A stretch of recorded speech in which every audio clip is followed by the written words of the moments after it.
What up? It's your boy Wall Street, and I'm back, ready to talk about the NBA. And today, we're going to talk about defense because defense wins championships. And some would say that's not true anymore, but I still think it's true. So, let's talk about the Defensive Player of the Year award for 2025, the Hakeem Olajuwon Trophy, because the winner was recently announced. And that winner is Evan Mobley of the Cleveland Cavaliers. And I honestly am a little impartial. But I'm a little, I don't really know how I feel about the award. I think Evan Mobley certainly deserves it. But I just think what Dyson Daniels did this season, I don't know how you don't give him the award. Excuse me. Because genuinely, we haven't seen someone put up 3 steals a game in I don't know how long. And no one else in the voting even averaged 2 steals a game. So I understand that Evan Mobley is, basically spearheading a defense that winded up being the second best team in the league. Very good defensive statistics as a team. But on some level, I do believe that this is an individual award, right? This is a similar situation that I felt like we had with Victor Wembanyama and Rudy Gobert last season, where Victor Wembanyama, I personally believe, should have probably came away with the award, was, averaging just an insane amount of blocks per game, over 3 a game. And this season, honestly, Victor Wembanyama probably would have been the winner if he, didn't go down in February with, the blood clot issue that he had. So prayers up to Victor. I hope he's getting better and, he comes back next season doing everything he needs to do and is, even better and, more durable and healthy, obviously. So, but Evan Mobley, I also think, while he certainly is deserving, I think a lot of credit should also be going to Jared Allen, who is, the Cavs center, who obviously plays a very big part in their defense. And, the thing that I thought was crazy is that Jared Allen didn't even get votes. So I'm not sure if he just wasn't eligible, if he didn't play enough games or something like that. Maybe that's the case. I don't know. But didn't get any votes. So that was pretty wild to me. But let's go down the voting, right? Because it was a pretty close race. This was definitely a closer race than the 6th Man of the Year award race. But you had Evan Mobley with 35 first-place votes for 285 points on the voting. Dyson Daniels was second with 25 first-place votes, 197 points total. Draymond Green was third with 15 place votes, 154 points total. Lou Dort was fourth with 11 first-place votes, 109 points.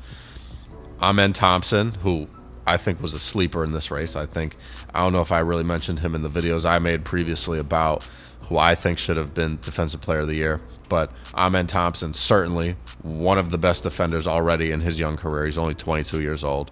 But he finished with 9 first-place votes, 93 points total. Ivica Zubac of the Clippers got 4 first-place votes, 34 points total. Jaren Jackson Jr., 0 first-place votes, but 9 points in the voting. Giannis got 1 first-place vote, 5 points total on the voting. And then you had Toumani Camara with 0 first-place votes, 4 points total. You had Bam Adebayo with 0 first-place votes, 3 points total. Then you had Shai Gilgeous-Alexander, which is incredible that he's getting votes for Defensive Player of the Year. Shout out to Shai, and just, what an incredible player and season, he's had so far. He had 0 first-place votes, 3 points total. Derek White of the Celtics, 0 first-place votes, 3 points total. And then Rudy Gobert, 0 first-place votes, 1 point total. So I think, obviously, at the top, it was a little bit more contested, right? I think you had 5 guys here who, had a decent amount of points to really be considered for the voting. I would imagine that those top 5 are probably going to make up the first team all defense, that being Evan Mobley, Dyson Daniels, Draymond Green, Lou Dort, Amen Thompson. So, and then you probably have Ivica Zubac, Jaren Jackson Jr., Giannis, Tumani Kamara, and then like Bam, Shea, Derek White, Rudy Gobert. Those guys are probably going to be in the mix for all of, the second team, placements for all defense. So, again, though, with Dyson Daniels, I just think 3 steals a game, 0.7 blocks. He was getting nearly 6 boards a game. He's like, 6'6", 6'7". He's a guard, right? He's always guarding the toughest matchup on the opposing teams. Whether that's Luka Doncic or LeBron James or Kevin Durant, Devin Booker, Steph Curry. It doesn't matter. He's guarding those guys every single night. He played 76 games. Evan Mobley played 71. Draymond Green played 68. And, I think I recognize the argument for Draymond Green as well. I think he, honestly, in my opinion, I think statistically he had a pretty good defensive season. 1.5 steals per game, 1 block solid, 1.0 blocks on the season. I just think, to be completely honest, I think Jimmy Butler is a better defender than Draymond Green on some level. I think a lot of what Draymond Green does is more of a mental game that he's playing with people. And that allows him to get in people's heads and honestly play better defense. It's not knocking him as a defender. It's all, encapsulated into his defensive capabilities. But at the same time, physically, I think Dyson Daniels is a harder matchup than Draymond Green. Personally, at this point, in the game, right? Like Draymond Green's 34 years old. Doesn't mean that he can't play anymore, but at the same token, it's kind of like, I just think Dyson Daniels is a younger body. He's more athletic. He can lock guys up a little bit easier. That's just kind of how it goes. And I think Lou Dort also, fantastic defender. I thought he had a great defensive season. I just think OKC has a couple of really good perimeter defenders. Lou Dort, Alex Caruso. Shea is also a great perimeter defender. So I didn't think they were going to really point to him. But again, that's kind of my argument with Evan Mobley is like, you have Jared Allen who's also defending the paint for the Cavs. Like, is it really, I think what it came down to here is the Cavs clearly had a better team. The Hawks were not a very good team. They were a sub 500 team. So how are you really going to give the Defensive Player of the Year award to a guy who's on a team where their defense really wasn't that great, right? And I understand that. It's the same thing that happened to Victor Wembanyama. They were one of the worst teams in the league last year, the Spurs. But he had a great individual defensive season. So can you really give him the trophy if his team's defense is horrible?